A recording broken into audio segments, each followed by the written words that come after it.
Antivirus va litsenziyalangan dasturlardan foydalanish qoidalari. Kompyuteringizni yoki smartfoningizni viruslardan qanday himoya qilishni o'ylab ko'rganmisiz? Barcha dasturlar tekshirilishi va litsenziyalanishi ham muhimdir. Bu qanday ishlaydi? Antivirussiz kompyuteringiz himoyasizdir.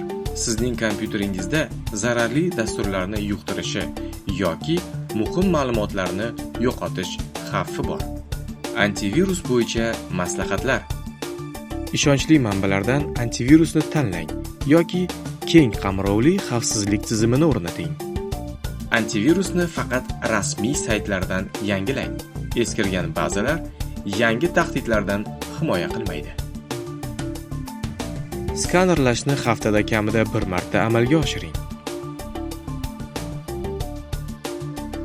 Dasturiy ta'minotni o'rnatish, internetdan foydalanish va filmlarni tomosha qilish paytida hamda o'yin davomida antivirusni o'chirmang. Dasturlarni faqat rasmiy saytlardan yoki tasdiqlangan, litsenziyalangan do'konlardan yuklab oling. Zaifliklardan himoya qilish uchun yangilanishlarni muntazam ravishda o'rnating. Buzilgan versiyalarni o'rnatmang.